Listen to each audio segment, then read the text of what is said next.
नमस्कार दोस्तों, कैसे हैं आप सब। मैं डॉक्टर सोनवीर सिंह, राजकीय पॉलिटेक्निक जानसठ मुजफ्फरनगर से आज के इस सेशन में आप सभी का स्वागत करता हूं।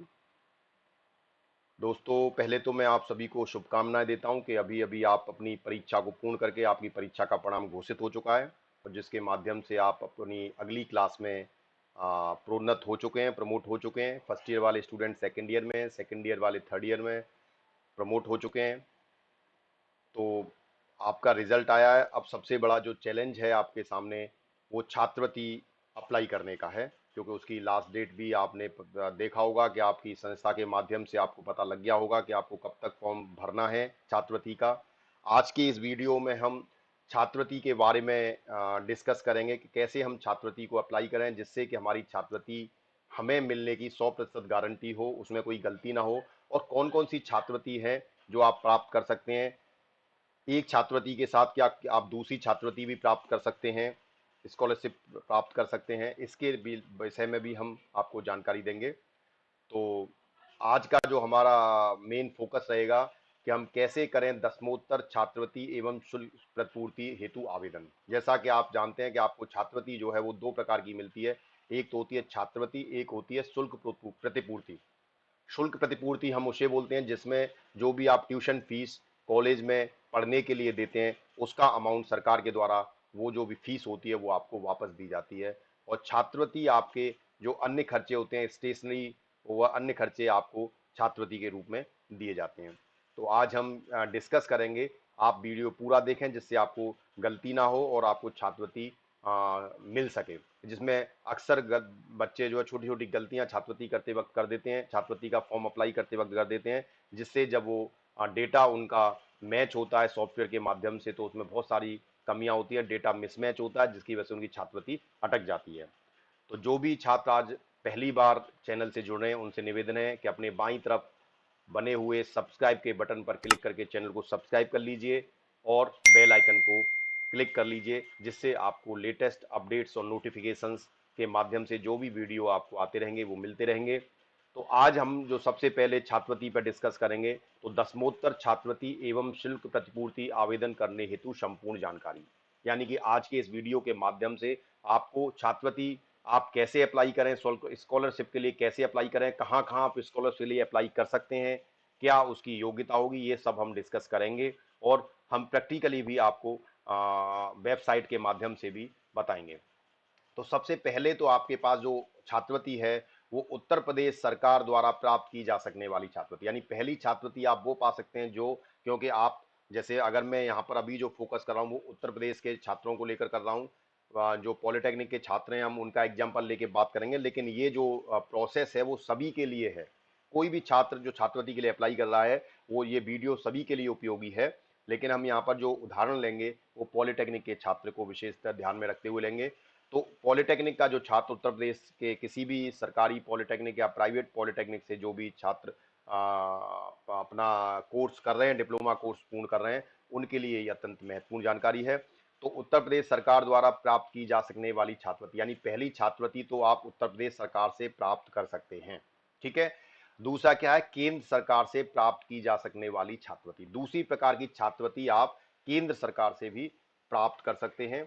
लेकिन ये छात्रवृत्ति हम कैसे प्राप्त करेंगे, एक छात्रवृत्ति के बाद दूसरी छात्रवृत्ति हमें कैसे प्राप्त होगी, ये हम अगले वीडियो में आपको इसके बारे में पूरी चर्चा करेंगे। क्योंकि आज का हमारा जो वीडियो है वो उत्तर प्रदेश सरकार द्वारा जो भी छात्रवृत्ति छात्रों को दी जाती है उस पर हम चर्चा करेंगे। इससे अगला जो वीडियो आपको मिलेगा वो आपको केंद्र सरकार से आप कैसे छात्रवृत्ति प्राप्त कर सकते हैं, कैसे आप अप्लाई करेंगे, वो सारी चीजें अगले वीडियो में हम डिस्कस करेंगे। इसीलिए आप चैनल को सब्सक्राइब कर लें और बेल आइकन को जरूर क्लिक कर लें, जिससे जो नेक्स्ट वीडियो आएगा उसकी जानकारी आपको आपकी स्क्रीन पर समयांतर्गत प्राप्त हो जाएगी। तो उत्तर प्रदेश सरकार द्वारा प्राप्त की जा सकने वाली छात्रवृत्ति, सबसे पहले हम उस पर फोकस कर रहे हैं। तो सबसे पहला तो प्रश्न ये आता है कि वो कौन से छात्र हैं जो इस छात्रवृत्ति को प्राप्त करने के लिए योग्य हैं। आपकी जो योग्यता है, जो एलिजिबिलिटी है, जो पात्र छात्र हैं, आपकी पात्रता कैसे पता लगेगी कि आप छात्रवृत्ति प्राप्त करने के लिए पात्र हैं। ये बहुत से बच्चों को पता नहीं होता कि वो छात्रवृत्ति के लिए अप्लाई कर सकते हैं या नहीं कर सकते हैं, तो उनको इन पॉइंट्स पर विशेष ध्यान देना है। सबसे पहला जो आपकी पात्रता है वो ये है, जो आपकी छात्रवृत्ति मिलेगी उसमें जो भी कोर्स में आप छात्रवृत्ति ले रहे हैं यानी आप जिस क्लास में आए हैं उस क्लास के लिए आप अप्लाई कर रहे हैं। सपोज कोई बच्चा प्रथम वर्ष में डिप्लोमा में एडमिशन लिया तो प्रथम वर्ष के लिए अप्लाई करेगा। अगर कोई छात्र प्रथम वर्ष पास करके द्वितीय वर्ष में आया है तो द्वितीय वर्ष की स्कॉलरशिप के लिए अप्लाई करेगा। अगर कोई छात्र द्वितीय वर्ष को पास करके अंतिम वर्ष में आया है तो वो अंतिम वर्ष के लिए छात्रवृत्ति अप्लाई करेगा। तो आप जो भी जिस वर्ष के लिए अप्लाई कर रहे हैं उस आने वाले सेमेस्टर में और आने वाले आपके जो भी वर्ष है उसके अंदर आपकी जो उपस्थिति है वो कम से कम 75% होनी चाहिए। अगर इससे कम अगर उपस्थिति होगी तो छात्रवृत्ति आपको नहीं मिलेगी। सबसे पहला जो क्राइटेरिया है कि आप जिस कोर्स में एडमिशन ले रहे हैं उस कोर्स में आपको अपनी 75% उपस्थिति अनिवार्य रूप से रखनी है। और ये 75% उपस्थिति आपके एग्जाम के लिए भी जरूरी होती है। आप परीक्षा में भी जब भी बैठ पाएंगे जब आपकी 75% उपस्थिति रहेगी। तो पहला आपकी जो पात्रता है वो आपके कोर्स में आपकी उपस्थिति पर डिपेंड करती है। दूसरी जो जो छात्र है वो उत्तर प्रदेश का नागरिक होना चाहिए। ठीक है यानी कि आप उत्तर प्रदेश के नागरिक हों तभी आपको मिलेगी। बहुत से स्टूडेंट अदर स्टेट से दूसरी राज्यों से आकर उत्तर प्रदेश में अगर वो शिक्षा ग्रहण करते हैं तो उनको उत्तर प्रदेश सरकार के द्वारा छात्रवृत्ति नहीं दी जाएगी। उनको छात्रवृत्ति वो अपने स्टेट में अपने राज्य में छात्रवृत्ति के लिए अप्लाई कर सकते हैं, वहां पर उनको छात्रवृत्ति मिल जाती है। तीसरा जो है जो बहुत इंपॉर्टेंट पॉइंट है कि आपके माता पिता की कुल वार्षिक आय 2 लाख रुपए से कम होनी चाहिए। यानी कि आपके माता और पिता की जो संपूर्ण आय है, वार्षिक आय है, वो 2 लाख रुपए से कम होगी तभी आप छात्रवृत्ति के लिए पात्र होंगे। अगर आपकी आय 2 लाख रुपए से ज्यादा है माता पिता की तो आप छात्रवृत्ति के लिए पात्र नहीं है। तो आपको ये फॉर्म फिर फिलअप नहीं करना। तो अभी आपकी क्लास में एडमिशन लेते टाइम जब आप अभी अप्लाई करेंगे तो आपको दो चीजों का विशेष ध्यान रखना है। एक तो आपके पास उत्तर प्रदेश का डोमिसाइल हो, निवास प्रमाण पत्र होना चाहिए और आपके माता पिता की वार्षिक आय 2 लाख रुपए से कम होनी चाहिए। इसके लिए एक आय प्रमाण पत्र की आवश्यकता होती है, वो भी आपके पास होना चाहिए। 75% उपस्थिति ये बाद में जब छात्रवृत्ति दी जाती है उस समय समाज कल्याण विभाग के द्वारा संस्था से सबकी उपस्थिति मांगी जाती है। तो आपको ये मेंटेन रखनी है, इससे कम उपस्थिति आपकी ना हो। ठीक है, ये तीनों पात्रता होने पर फिर आपको अपनी जो भी सूचना, इसके अंदर लगभग 39 बिंदु की सूचना भरी जाती है फॉर्म सबमिट करते वक्त। तो आपको विशेष ध्यान रखना, हर एक बिंदु पर बहुत सावधानी पूर्वक आपको फॉर्म को फिलअप करना है जिससे कोई गलती ना हो। हर एक बिंदु को आज हम बिंदुवार डिस्कस करेंगे कि वहां पर आपको क्या क्या फिल करना है और ऐसी कौन सी गलतियां जो बच्चे वहां पर फिल करते वक्त कर देते हैं जिसकी वजह से उनकी छात्रवृत्ति अटक जाती है या नहीं मिल पाती है। तो सबसे पहला जो प्रोसेस होता है छात्रवृत्ति का, जो बच्चे प्रथम वर्ष में यानी डिप्लोमा कोर्स के पहले साल में अगर वो एडमिशन ले रहे हैं तो उनको सबसे पहले अपना रजिस्ट्रेशन ऑब्लिक पंजीकरण करना होता है। ठीक है, छात्रवृत्ति के लिए पोर्टल पर जाकर सबसे पहले आप अपना रजिस्ट्रेशन करेंगे। ये केवल प्रथम वर्ष के छात्रों को, जिस कोर्स में आप अप्लाई करें, अगर कोई बच्चा बीटेक के लिए अप्लाई कर रहा है तो बीटेक के प्रथम वर्ष में वो रजिस्ट्रेशन करेगा अपना। अगर कोई बच्चा इंटरमीडिएट में कर रहा है तो जो फर्स्ट ईयर में होगा तब वो उसका रजिस्ट्रेशन करेगा। अगर कोई बच्चा हाई स्कूल में है तो वो हाई स्कूल के प्रथम वर्ष में होगा, 9th में होगा, तब वो रजिस्ट्रेशन करेगा उसका। तो इस तरह से आप उसमें रजिस्ट्रेशन पहले करेंगे। तो वो रजिस्ट्रेशन कैसे करेंगे हम उस पर अब चर्चा करेंगे। तो रजिस्ट्रेशन के लिए सबसे पहले करने के लिए छात्रवृत्ति एवं शुल्क प्रतिपूर्ति हेतु आवेदन करने के लिए सर्वप्रथम स्कॉलरशिप SCHOLARSHIP.UP.gov.in ये वेबसाइट है, जिस वेबसाइट पर जाकर आपको अपने आप को सबसे पहले छात्रवृत्ति के लिए रजिस्टर करना पड़ेगा। एक तरह से आप अपने आप को पंजीकृत करते हैं, आप अपना आवेदन वहां पर अप्लाई करते हैं। तो आवेदन करने से पहले आपको वहां पर पंजीकरण करना पड़ता है, अपनी कुछ डिटेल्स, कुछ जानकारी समाज कल्याण विभाग के पोर्टल पर देनी होती है, उसके बाद ही आपका रजिस्ट्रेशन होता है। तो आप पंजीकरण करें, वो भली भांति आवेदन संबंधित सूचना का अध्ययन कर लें। इसके बाद क्या है कि आप जो है जो भी सूचना है उस सूचना का अध्ययन अच्छे से कर लें। तो हम उस पर डिस्कस करेंगे, बाद में हम देखेंगे क्या क्या पॉइंट आते हैं। सबसे पहले हम ये देख रहे हैं कि रजिस्ट्रेशन करते वक्त आपको कौन कौन से बिंदुओं पर ध्यान देना है। ठीक है, उन बिंदुओं की हम बात करते हैं। तो सबसे पहला जो आता है, तो जब आप scholarship.up.gov.in वेबसाइट पर जैसे ही आप क्लिक करेंगे, ब्राउजर पर जाके जैसे ही आप ओपन करेंगे तो सबसे पहले आपके सामने ये पोर्टल खुलेगा समाज कल्याण विभाग का, जिसमें लिखा छात्रवृत्ति एवं शुल्क प्रतिपूर्ति ऑनलाइन प्रणाली। उत्तर प्रदेश सरकार के द्वारा आपकी छात्रवृत्ति के लिए ऑनलाइन एप्लीकेशन लिया जाता है, जिसमें आप माननीय मुख्यमंत्री जी का भी फोटो आपको दिखाई देगा राइट हैंड साइड में। नीचे आप देखें तो छात्रवृत्ति एवं शुल्क प्रतिपूर्ति ऑनलाइन प्रणाली उत्तर प्रदेश के लिए जो स्टेप हैं, कितने स्टेप में काम होगा, तो देखिए सबसे पहला स्टेप आप देखें तो येलो कलर में स्टेप 1 लिखा हुआ है, वहां पर रजिस्ट्रेशन है। दूसरा स्टेप 2 आधार का ऑथेंटिकेशन है यानी रजिस्ट्रेशन करते वक्त आपके आधार नंबर को भी वहां पर लिया जाएगा और आधार के द्वारा ऑथेंटिकेट किया जाएगा। और तीसरे स्टेप में आपको फॉर्म को फाइनल सबमिट करना है। तो 3 स्टेप ये आपके द्वारा पूर्ण किए जाने हैं। इसके बाद आगे के जो स्टेप हैं वो संस्था के द्वारा और आपके समाज कल्याण विभाग के द्वारा और सरकार के द्वारा किए जाएंगे। तो आपको 3 स्टेप जो हैं वो विशेष रूप से करने हैं, तो इन पर हम बेसिकली चर्चा करेंगे। स्टेप 1, स्टेप 2 में सिंपल आपका आधार नंबर मांगेगा, ऑथेंटिकेट हो जाएगा। स्टेप 3 में फॉर्म सबमिशन। ये दोनों स्टेप 1 और स्टेप 3 में क्या क्या पॉइंट आपके पास आएंगे क्या जानकारी आपको फिल करनी होगी, वो हम डिटेल में इसकी चर्चा करेंगे।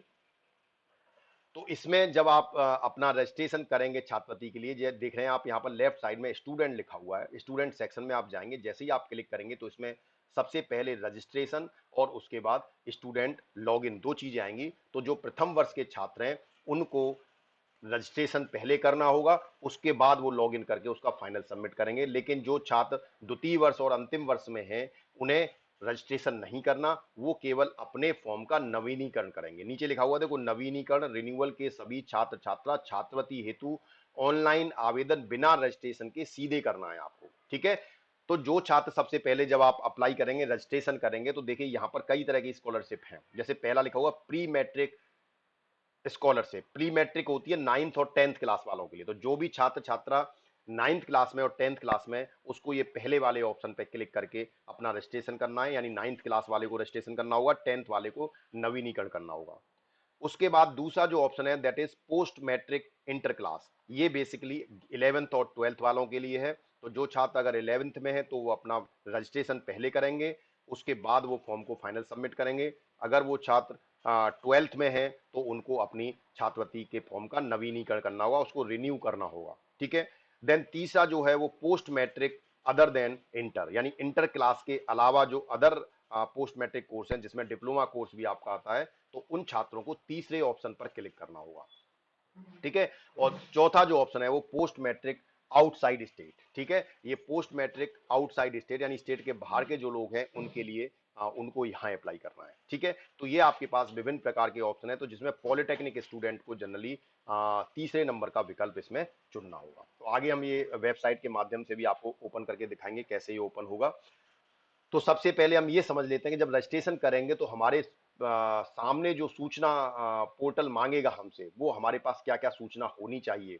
होटल पे भरने से पहले ये सारी सूचना आपके पास होनी चाहिए। उसे आप पहले अपने पास किसी डायरी में, अपनी नोटबुक में नोट कर लें, उसके बाद फॉर्म फिल करने बैठे। तो क्या आएगा, सबसे पहले आपको लिखना है जनपद का नाम। सबसे पहले उसमें जो भी आप रजिस्ट्रेशन करेंगे उसमें सबसे पहले आपके जनपद का नाम पूछेगा।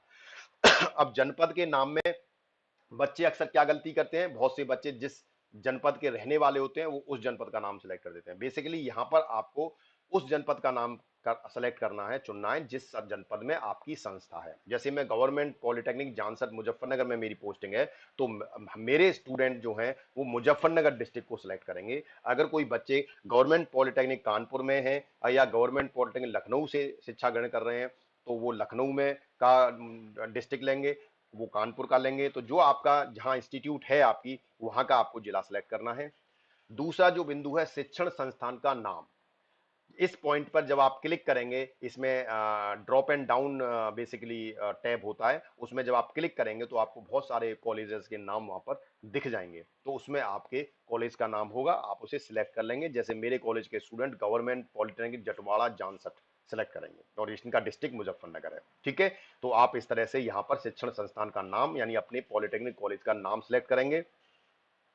तीसरा जो आएगा दैट इज रजिस्ट्रेशन संख्या, ठीक है। ये रजिस्ट्रेशन संख्या जनरली आपको पंजीकरण करने पर प्राप्त होगी। जब आप अपना रजिस्ट्रेशन कर लेंगे तब आपको रजिस्ट्रेशन संख्या होगी, आप उसी को यहाँ पर अंकित करेंगे, ठीक है। तो रजिस्ट्रेशन संख्या आप पे जहां भी मांगी जाए, तो जब आपका रजिस्ट्रेशन हो जाएगा उसके बाद ये रजिस्ट्रेशन संख्या आपसे पूछी जाएगी। तो आप रजिस्ट्रेशन संख्या, जो आपका रजिस्ट्रेशन आपने किया उसका एक नंबर आपको मिलेगा, वो रजिस्ट्रेशन संख्या आप डालेंगे।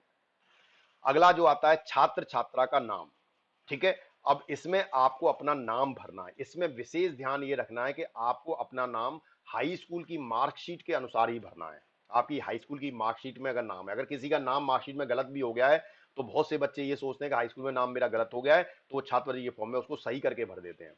वो मान्य नहीं होगा जब तक कि आप उसको हाई स्कूल की मार्कशीट में करेक्ट नहीं करा लेते। तो आपकी हाई स्कूल की मार्कशीट में जो नाम है, आपको वही नाम एज इट इज भरना है।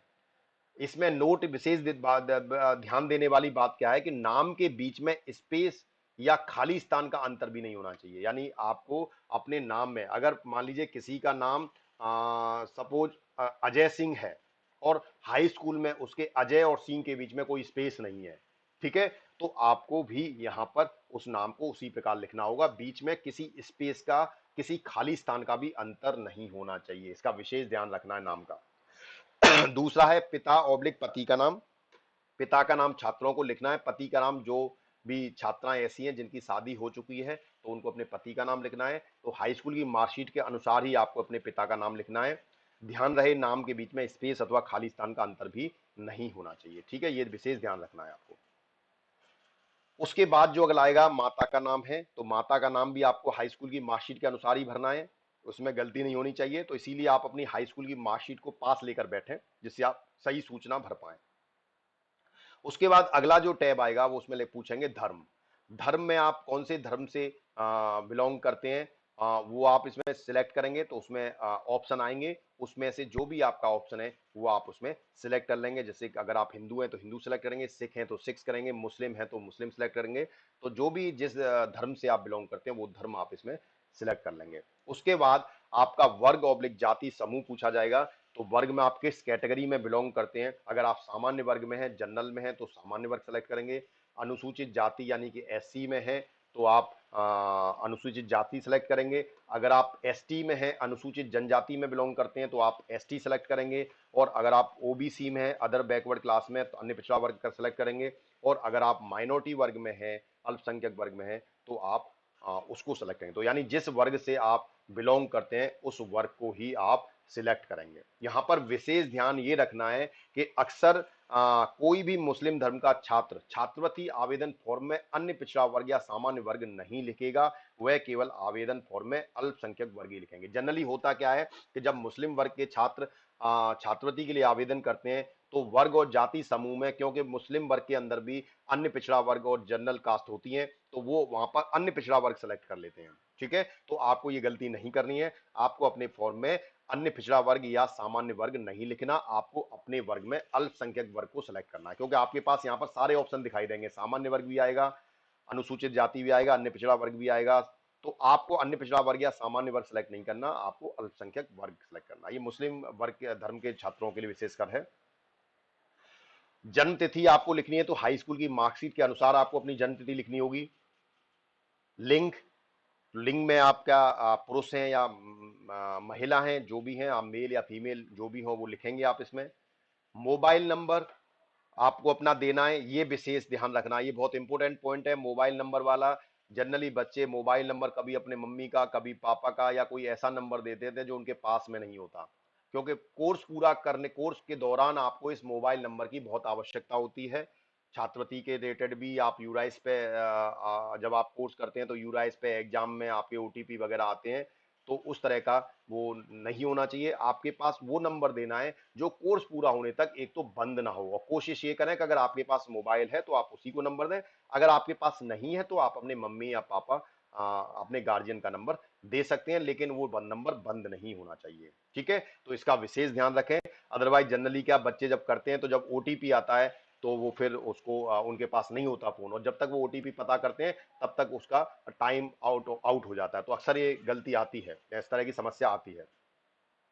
ईमेल, अगला जो पॉइंट है वो ईमेल है। तो जो भी ईमेल आपकी उपयोग में आ रही हो वो आप दे सकते हैं, या कोई नई बना के भी आप ईमेल दे सकते हैं। ईमेल आईडी आपको जरूर देनी है। हाई स्कूल बोर्ड उसके बाद पूछा जाएगा, तो उसमें आपको यूपी बोर्ड या सीबीएसई बोर्ड या आईसीएसई बोर्ड, जिस बोर्ड से भी आपने हाई स्कूल की परीक्षा उत्तीर्ण की है आपको वो सेलेक्ट करना होगा हाई स्कूल बोर्ड का। हाई स्कूल उत्तीर्ण करने का वर्ष जो भी हो सावधानी पूर्वक ध्यान से अंकित करें। उत्तीर्ण करने का वर्ष आपको विशेष ध्यान रखना है कि आपने 2020 में किया है या 2019 में किया है। जिस वर्ष में आपने हाई स्कूल उत्तीर्ण किया है वो वर्ष आपको यहाँ पर लिखना होगा।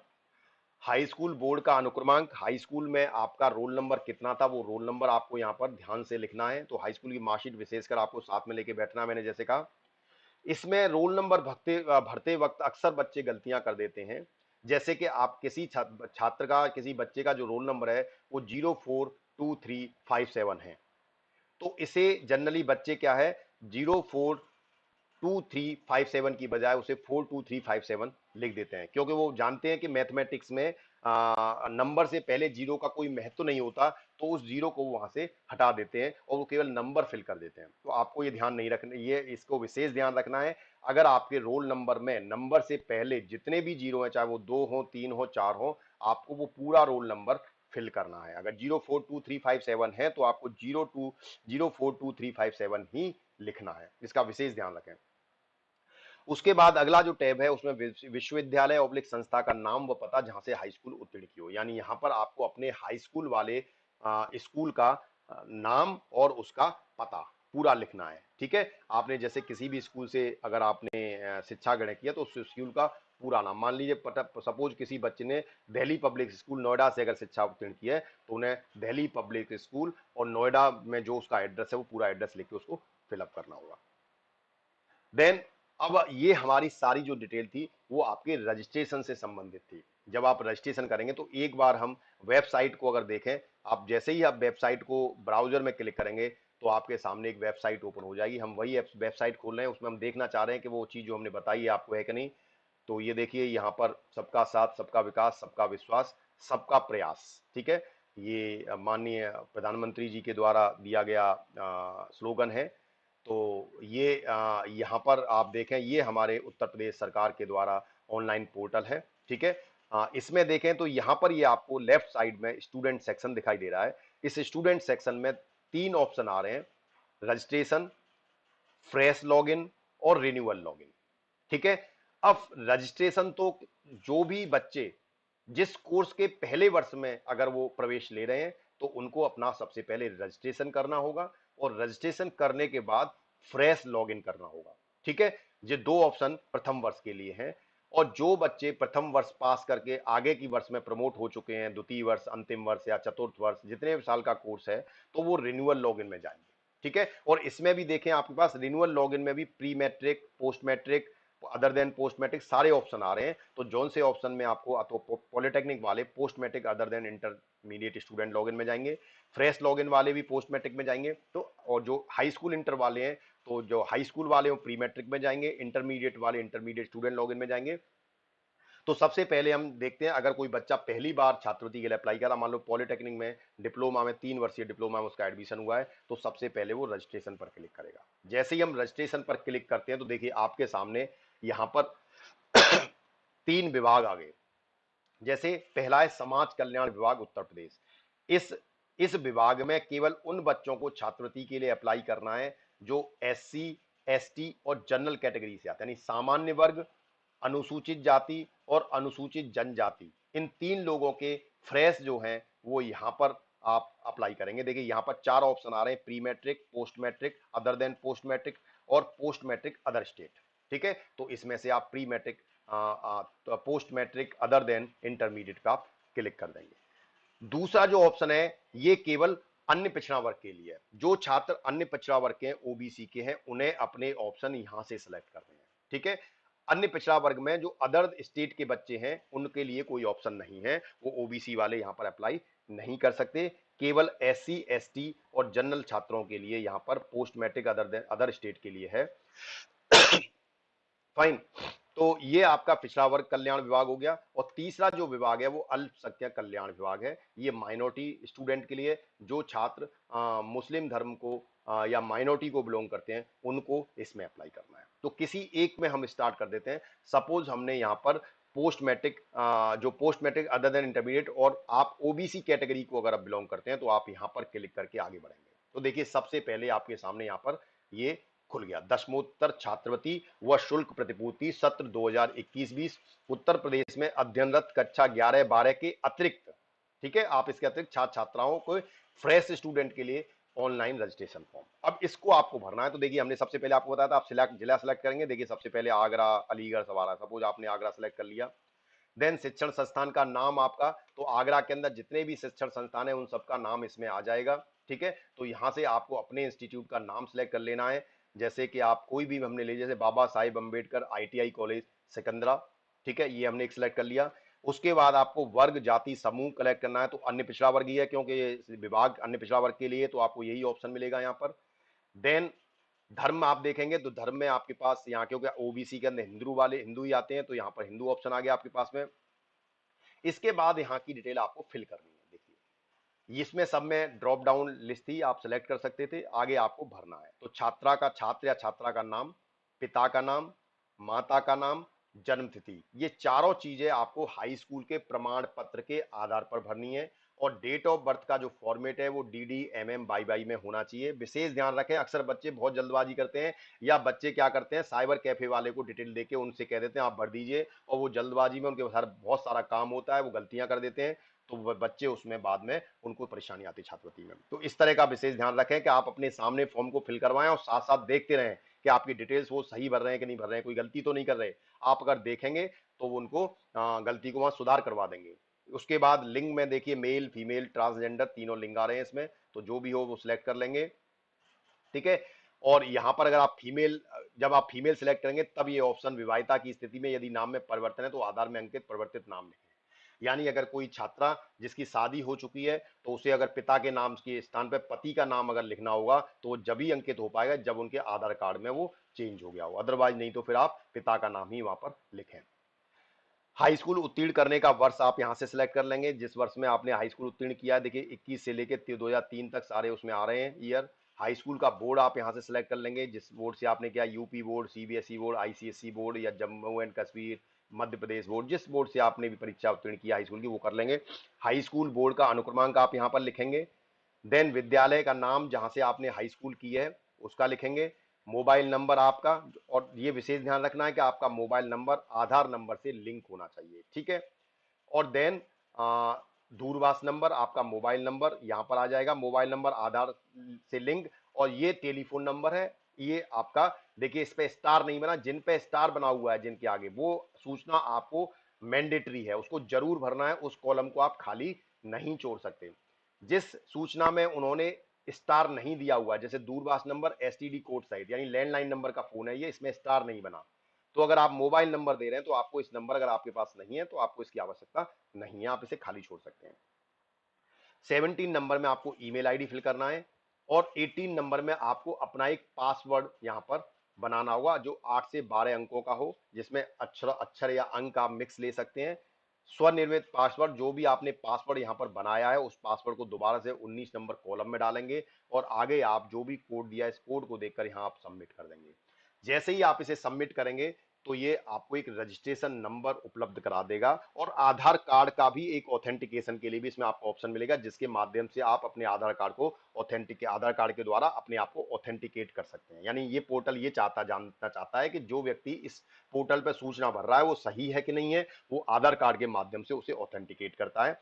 तो ये आपकी जो इंफॉर्मेशन है इसके माध्यम से आप अपना रजिस्ट्रेशन कर लेंगे, और इसके माध्यम से आपको एक रजिस्ट्रेशन नंबर मिल जाएगा। जब आप दोबारा से लॉगिन करेंगे, ठीक है, अगर हम होम में चले जाएं, जब आपने इसे रजिस्ट्रेशन कर लिया, और रजिस्ट्रेशन करने के बाद फिर आप दोबारा से फ्रेश लॉगिन करते हैं, ठीक है, फ्रेश लॉगिन करते हैं, तो उसमें भी आपसे एक सूचना पूछी जाएगी फ्रेश लॉगिन के अंदर भी। तो वो एक बार देखते हैं क्या सूचना होगी आपके पास में। अगर हम स्टूडेंट सेक्शन में जाएं और यहां से फ्रेश लॉगिन करें, और फ्रेश लॉगिन में post matric other than inter student, इस लॉगिन में अगर आप जाते हैं, तो यहां जैसे ही आप जाते हैं तो देखिए यहां पर सबसे पहले नवीन लिखा हुआ आएगा, आवेदन का प्रकार, पाठ्यक्रम का प्रकार यहां पर आपसे पूछा जा रहा है, तो पोस्ट मैट्रिक ऑलरेडी लिखा हुआ है। रजिस्ट्रेशन संख्या, जब आपने रजिस्ट्रेशन किया होगा वो एक संख्या आपको वो मिली होगी, वो सत्र 21-22 के लिए, वो रजिस्ट्रेशन संख्या आप यहां पर फिल करेंगे, और अपनी जन्म तिथि डालेंगे, अपना पासवर्ड डालेंगे, और इस कैप्चा कोड को लिख के सबमिट कर देंगे, तो आपके सामने एक फॉर्म ओपन हो जाएगा, ठीक है। उसमें आपको आगे फिर डिटेल भरनी होगी, वो आगे क्या डिटेल भरते हैं हम उस पर भी चर्चा कर रहे हैं। तो सबसे पहले फॉरगॉट, अगर कुछ छात्र ऐसे हैं कि अगर मान लीजिए आपने रजिस्ट्रेशन किया और 2-3 दिन बाद आप दोबारा से फ्रेश लॉगिन कर रहे हैं, तो आप अपना रजिस्ट्रेशन, अगर अपना पासवर्ड भूल जाते हैं, तो यहाँ पर एक विकल्प दिया हुआ है आपके पास, forgot password for post matric, इसे क्लिक करेंगे तो ये आपने जो मेल आईडी दी है उस पर आपको ये पासवर्ड भेज देगा। कुछ सूचना आपसे मांगेगा, वो सूचना आप जैसे ही फिल कर देंगे तो ये एक नया पासवर्ड जनरेट करके आपके ईमेल आईडी पर भेज देगा। तो ये आपको दूसरा स्टेप है। ठीक है, मैंने बताया ना स्टेप 1 में आपको रजिस्ट्रेशन करना है, स्टेप 2 में ऑथेंटिकेशन करना था, वो भी आप कर चुके। स्टेप 3 में आपको फ्रेश लॉगिन करके अपने एप्लीकेशन को सबमिट करना होगा। ठीक है, तो ये तीसरा स्टेप में क्या क्या आएगा, अब हम इसमें आगे बढ़ रहे हैं। हमने रजिस्ट्रेशन वाली प्रक्रिया पूरी कर ली है और अब जो हमने रजिस्ट्रेशन के बाद जो फ्रेश लॉगिन आप कर रहे हैं, और जो छात्र द्वितीय वर्ष में आए या अंतिम वर्ष में आए, उन्हें फ्रेश लॉगिन ना करके उन्हें क्या करना है, उन्हें अपना नवीनीकरण करना है। तो वो तो जब लॉगिन में जाएंगे और जैसे ही वो ओपन करेंगे अपना पासवर्ड डाल के, तो उनके सामने काफी सारी सूचनाएं भरी हुई पहले से होंगी। उनको केवल कुछ सूचनाएं ऐसी हैं जो आपको रिन्यू करनी होंगी, तो द्वितीय वर्ष और अंतिम वर्ष के छात्र उसे आसानी से रिन्यू कर पाएंगे। उसके बाद आता है शैक्षिक विवरण। अब जो नेक्स्ट जो आपका फ्रेश लॉगिन के बाद जो आपसे सूचनाएं पूछी जाएंगी, वो क्या क्या पूछी जाएंगी उस पर हम चर्चा कर रहे हैं। तो सबसे पहला पॉइंट उसमें पूछा जाएगा पाठ्यक्रम का नाम और पाठ्यक्रम का ब्रांच। ठीक है, तो पाठ्यक्रम का नाम आपका हो गया, उसमें आप पहला जो हो गया वो डिप्लोमा इंजीनियरिंग 3 ईयर ग्रुप 4, ये आपके पाठ्यक्रम का नाम है। इसे नोट कर लें आप अच्छे से डायरी में अपने पास किसी नोटबुक में। जब आप अपना छात्रवृत्ति का फॉर्म भरें तो उस समय आप इसको सेलेक्ट करेंगे, डिप्लोमा इंजीनियरिंग 3 ईयर ग्रुप 4। मैं ये पॉलिटेक्निक स्टूडेंट्स को फोकस करके बता रहा हूं, लेकिन जो बच्चे हाई स्कूल में हैं वो हाई स्कूल के अनुसार आपका विकल्प आएगा, नाम आएगा, और जो इंटरमीडिएट में है वो इंटरमीडिएट के हिसाब से, जो जैसा आप अप्लाई करेंगे उसी के हिसाब से आपको विकल्प मिलेंगे आपके पाठ्यक्रम का नाम। ब्रांच, आपकी ब्रांच में आपको diploma in mechanical engineering production, क्योंकि हमारे यहाँ 3 ब्रांचें हैं, mechanical engineering production, civil engineering and electronics engineering. तो हमारे छात्र को खासकर ये 3 विकल्प मिलेंगे, जिसमें डिप्लोमा इन 3 विकल्पों में से कोई एक भरना होगा जिस ब्रांच में आप हैं। डिप्लोमा इंजीनियरिंग 3 ईयर ग्रुप, ये तो सभी पॉलिटेक्निक स्टूडेंट के सभी ब्रांचों के लिए पाठ्यक्रम का नाम सेम रहेगा, डिप्लोमा इंजीनियरिंग 3 ईयर, 3 साल का कोर्स है, ग्रुप 4। ठीक है, ब्रांच रहेगी डिप्लोमा सिविल इंजीनियरिंग, दूसरा बच्चा जो सिविल के वो सिविल इंजीनियरिंग सेलेक्ट करेंगे ब्रांच में, और तीसरा ऑप्शन हमारे पास हो सकता है डिप्लोमा इन इलेक्ट्रॉनिक्स इंजीनियरिंग। तो हमारे जो भी छात्र जिस ब्रांच में आप हैं उसी ब्रांच को आप सेलेक्ट करेंगे। कोर्स सभी के लिए सेम रहेगा, लेकिन जो बच्चे लेटरल एंट्री में आएंगे उनके लिए डिप्लोमा इंजीनियरिंग 2 ईयर का ग्रुप होगा, वो आपको वहां पर वो भी मिल जाएगा लेटर एंट्री के लिए। लेकिन जो 3 साल के प्रथम वर्ष में आ रहे हैं, जो बच्चे लेटर एंट्री के माध्यम से प्रथम वर्ष में आ रहे हैं, उनके लिए यहाँ पर 2 ईयर वाला विकल्प मिलेगा उनको। पाठ्यक्रम का प्रकार क्या है, आप इस कोर्स को रेगुलर कर रहे हैं या पार्ट टाइम कर रहे हैं, तो क्योंकि पॉलिटेक्निक का जो कोर्स है वो हमेशा नियमित ही होता है, तो आपको यहाँ पर नियमित ही भरना है, ये ध्यान रखें, इसमें इसको आप नियमित ही भरें। कक्षा का वर्ष व अवधि, यानी कक्षा का वर्ष कौन से छात्र में है, तो देखिए यहां से आप सेलेक्ट करेंगे। जैसे 1-3 जो बच्चे प्रथम वर्ष में हैं वो 1-3 सेलेक्ट करेंगे, यानी प्रथम वर्ष नव प्रवेश छात्रों के लिए, ये जो पहले वर्ष में एडमिशन ले रहे हैं ये उनके लिए 1-3। ठीक है, उसके बाद जो बच्चे सेकेंड ईयर में हैं, जो रिन्यूअल कर रहे हैं, या जो बच्चे सेकेंड ईयर में एडमिशन ले रहे हैं, ठीक है, लेटरल एंट्री के माध्यम से, उन्हें 2-3 सेलेक्ट करना है। उन्हें क्या करना है, 2-3। तो यहां पर पोर्टल को पता लग जाएगा कि आप लेटरल एंट्री में एडमिशन ले रहे हैं, 3 साल का कोर्स है, लेकिन आपने डायरेक्ट सेकंड ईयर में लेटरल एंट्री के माध्यम से एडमिशन लिया, तो आप नव प्रवेशित छात्रों की कैटेगरी में आएंगे। और तृतीय वर्ष के जो छात्र हैं वो 3,3, अंतिम वर्ष को छात्रों के लिए 3,3, जो नवीनीकरण कराएंगे तृतीय वर्ष के छात्र होंगे उनके लिए। ठीक है, लेटरल एंट्री के और प्रथम वर्ष के छात्र 1-3 और 2-3 बढ़ेंगे, और द्वितीय वर्ष के छात्र और अंतिम वर्ष के छात्र 2-3 और 3-3 वो भी बढ़ेंगे इसको। ठीक है, ये आपका कक्षा का वर्ष और अवधि हो गई। उसके बाद जो अगला पॉइंट आएगा उसमें प्रवेश लेटरल एंट्री के आधार पर है। अब जो बच्चे लेटरल एंट्री से द्वितीय वर्ष में आए हैं वो पीछे उन्होंने 2-3 सेलेक्ट किया होगा, तो वो यहाँ पर अपना प्रथम वर्ष में प्रवेश पाने वाले छात्र है तो नो भरेंगे। जो बच्चे प्रथम वर्ष में एडमिशन ले रहे हैं वो नो भरेंगे, लेकिन जो बच्चे डायरेक्ट सेकंड ईयर में एडमिशन ले रहे हैं उनको इस फिफ्थ वाले कॉलम में यस भरना है। इसका ध्यान रखें, उसमें आपको हाँ करना है, क्योंकि आप लेटरल एंट्री के माध्यम से, लेटरल एंट्री के आधार पर एडमिशन ले रहे हैं और डायरेक्ट सेकंड ईयर में ले रहे हैं। पिछले चौथे पॉइंट में आपने वहां पर 2,3 सेलेक्ट किया है जो लेटरल एंट्री वालों के लिए है। ठीक है। और जो बच्चे 2 और 3 सिलेक्ट कर रहे हैं लेकिन लेटर एंट्री के नहीं है, वो प्रथम वर्ष पास करके सेकंड ईयर में आए, वो भी 2 3 सिलेक्ट करेंगे, लेकिन वो इस 5वें वाले पॉइंट में नो भरेंगे। तो वहां दोनों का अंतर हमें पता लग जाएगा पोर्टल को कि कौन सा बच्चा प्रथम वर्ष पास करके द्वितीय वर्ष में आया है और कौन सा बच्चा डायरेक्ट द्वितीय वर्ष में आया है। वो आपका नो और यस भरना ये बहुत महत्वपूर्ण है, इसका विशेष ध्यान रखें, ये गलती ना करें। छठवां जो पॉइंट है, आप आवासीय ऑब्लिक दिवा छात्र, यानी कि आप हॉस्टल में रहते हैं या आप डे स्कॉलर हैं, तो वे छात्र छात्राएं जो संस्थान कॉलेज के हॉस्टल में रह रहे हैं वो आवासीय लिखेंगे। यानी ऐसे छात्र जो कॉलेज के हॉस्टल में रह रहे हैं उनको यस लिखना है, क्योंकि हॉस्टल की फीस भी आपको छात्रवृत्ति में मिलती है। ठीक है, हॉस्टल का जो 2300 रुपये आपका जाता है वो पूरा पैसा सरकार से आपको छात्रवृत्ति के रूप में मिलता है। सेकंड, वे छात्र छात्रा हैं जो किराए का मकान लेकर यानी कॉलेज से बाहर रह रहे हैं, उनको उसमें दिवा छात्र लिखना होगा, डे स्कॉलर लिखना होगा। बाहर वाले छात्रों को रहने के लिए कोई छात्रवृत्ति नहीं मिलती है। आपको छात्रवृत्ति रहने के लिए जब भी मिलेगी जब आप कॉलेज के हॉस्टल में रह रहे होंगे, तो उसका विशेष ध्यान रखें। अगर आप बाहर रह रहे हैं, कॉलेज में नहीं है, तो आप यहाँ पर दिवा छात्र लिखेंगे।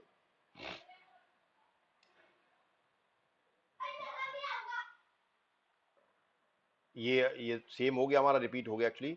हाँ, उसके बाद नेक्स्ट है पाठ्यक्रम के प्रथम वर्ष में प्रवेश तिथि। पाठ्यक्रम के पहले वर्ष में जो बच्चे प्रथम वर्ष में ले रहे हैं वो तो अपनी फीस, आपको फीस की रसीद मिली होगी, उस फीस रसीद के अनुसार आप प्रथम वर्ष में प्रवेश की अपनी जो तिथि है वो यहाँ पर लिख देंगे। ठीक है, आपने जिस दिन फीस जमा की होगी उस दिन को, आप डेट को यहाँ पर DDMM/Y के फॉर्मेट में डाल देंगे। ठीक है, वो कर देंगे। जो बच्चे सेकंड ईयर और थर्ड ईयर में रिन्यूअल कर रहे हैं उनके में ऑलरेडी हो सकता है कि ये इन्फॉर्मेशन पहले से भरी हुई मिलेगी आपको, क्योंकि आपने पहले भर रखी है प्रथम वर्ष की।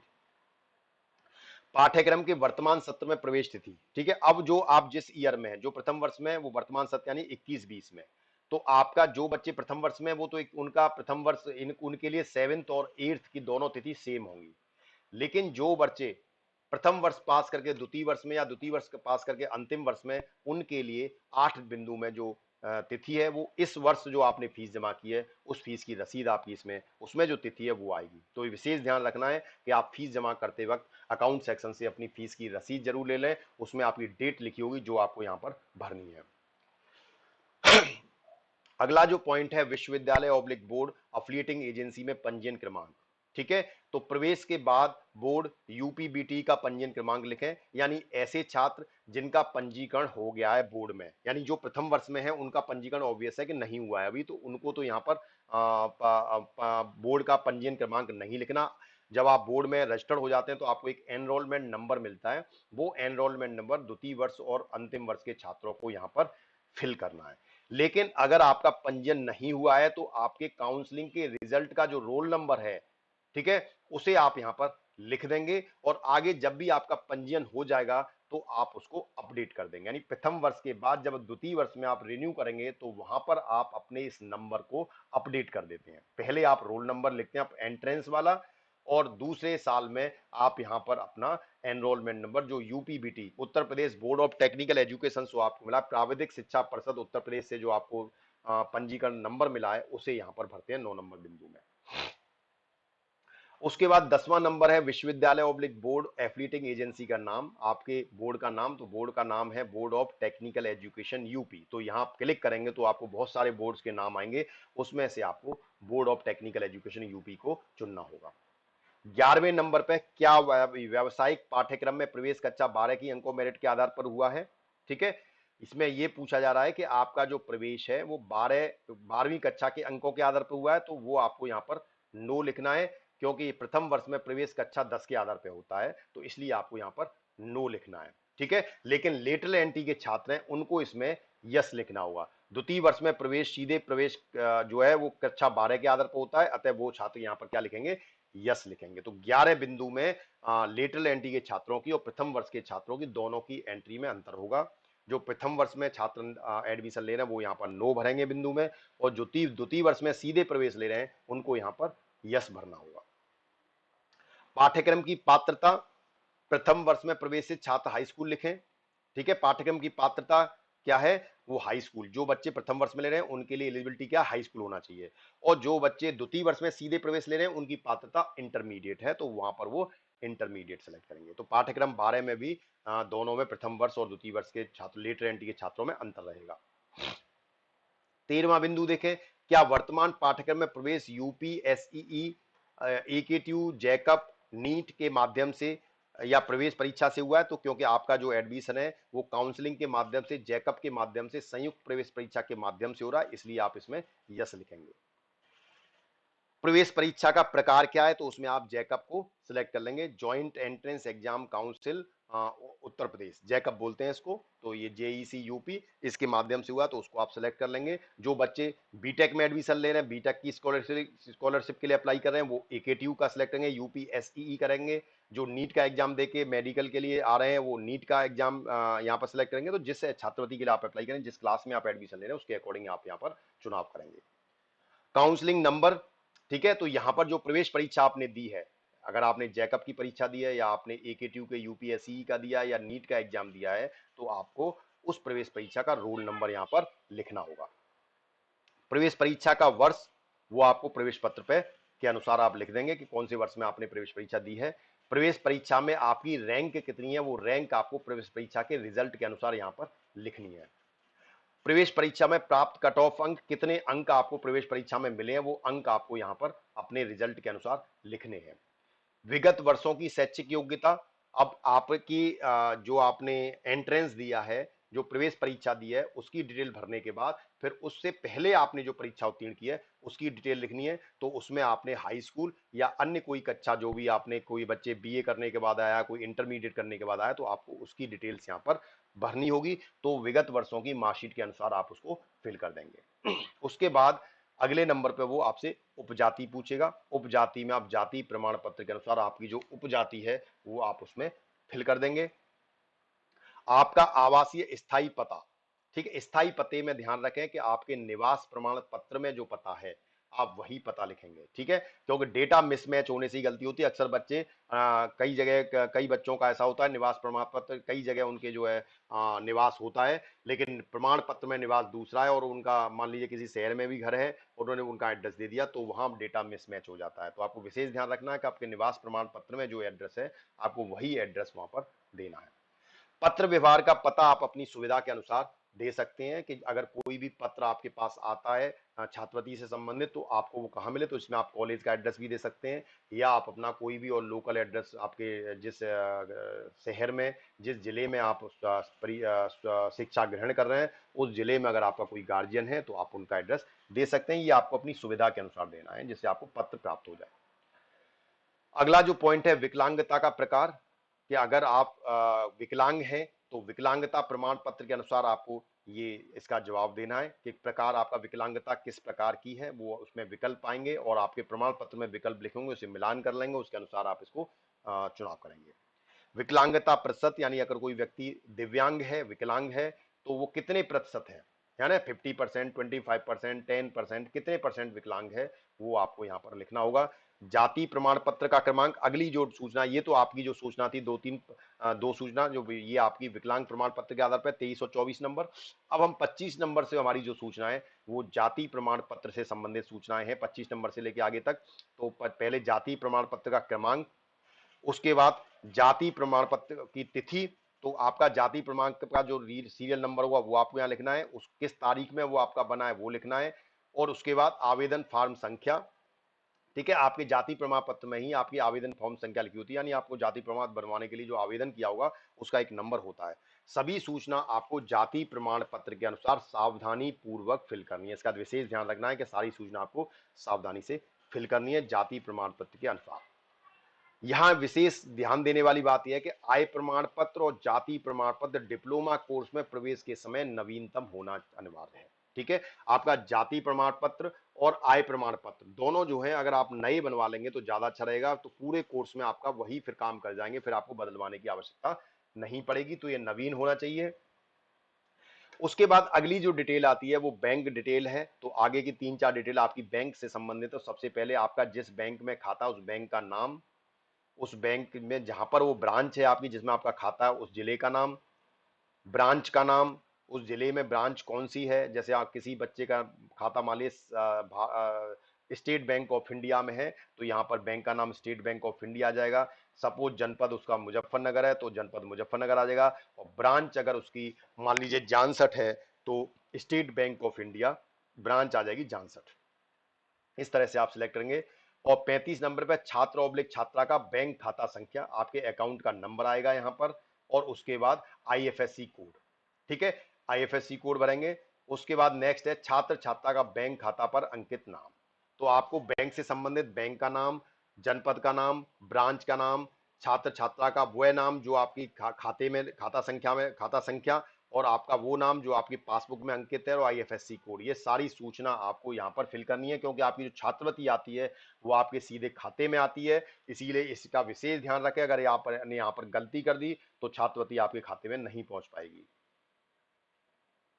अगला है अनुमोदित वार्षिक नॉन रिफंडेबल अनिवार्य शुल्क, यानी सरकार से जो छात्र शुल्क प्रतिपूर्ति आपको मिलती है वो केवल नॉन रिफंडेबल मिलती है। आपकी फीस के अंदर कुछ अमाउंट ऐसा होता है, जैसे कॉशन मनी होता है, वो आपको सिक्योरिटी मनी जो कि आपको कोर्स पूरा करने के बाद वापस कर दिया जाता है, तो वो वाला अमाउंट सरकार से छात्रवृत्ति के रूप में, शुल्क प्रतिपूर्ति के रूप में नहीं मिलता। तो आपको केवल यहाँ पर नॉन रिफंडेबल अमाउंट भरना है। तो ये नॉन रिफंडेबल अमाउंट आपको आपकी संस्था बता देती है कि कितना है, उतना अमाउंट भरना है। तो सभी छात्र जो पॉलिटेक्निक के हैं वो यहाँ पर 11,010 रुपए लिखेंगे। ठीक है, यहां पर आपका नॉन रिफंडेबल जो अमाउंट है वो 11,010 रुपए है। उसके बाद 39 नंबर बिंदु पे आपके गत वर्ष का विवरण आपसे पूछा जाएगा, यानी जो बच्चे फॉर्म को रिन्यूअल कर रहे हैं उनका कुछ डिटेल्स गत वर्ष की होगी, वो डिटेल यहाँ पर आपको बिंदु first, second, third, fourth, fifth, sixth, 6 बिंदु की एक रिपोर्ट होगी। वो रिपोर्ट आपके सामने आएगी, वो आपको यहाँ पर भरनी है 7 बिंदु की। गत वर्ष की परीक्षा के परिणाम रिजल्ट के अनुसार, यदि गैप हो तो अंतिम परीक्षा के रिजल्ट के अनुसार। ठीक है, यानी पिछले वर्ष जो आपने परीक्षा उत्तीर्ण की है उसके रिजल्ट के आधार पर आपको इन बिंदुओं की सूचना फिल करनी है। और अगर गैप हुआ है तो जो लास्ट आपने परीक्षा दी है, अंतिम परीक्षा दी है, उसके रिजल्ट के अनुसार आपको ये ये सूचना फिल करनी है। तो इस प्रकार आप अपनी छात्रवृत्ति की 39 बिंदु की सूचना आप अपने फॉर्म में फिल करेंगे। उसके बाद आप उसे सबमिट करेंगे, तभी आपको छात्रवृत्ति प्राप्त हो पाएगी। इसका विशेष ध्यान रखें। तो हम मिलते हैं अगले वीडियो में, जिसमें हम आपको ये बताएंगे कि इस छात्रवृत्ति के साथ साथ क्या आप कोई दूसरी छात्रवृत्ति जो भारत सरकार से प्राप्त होती है, क्या उसके लिए भी पात्र हैं, क्या उसकी पात्रता होगी, कैसे आप उसे अप्लाई करते हैं, इसके लिए हम मिलते हैं अगले वीडियो में। Thank you very much. Thanks for patience. जो भी स्टूडेंट आज चैनल से पहली बार जुड़े हैं उनसे निवेदन है कि अपने बाईं तरफ स्क्रीन पर बने हुए सब्सक्राइब बटन पर क्लिक कर आप चैनल को सब्सक्राइब कर लीजिए, और नीचे बने बेल आइकन्स को क्लिक कर लीजिए, जिससे आपको लेटेस्ट अपडेट और नोटिफिकेशंस मिलते रहें। धन्यवाद।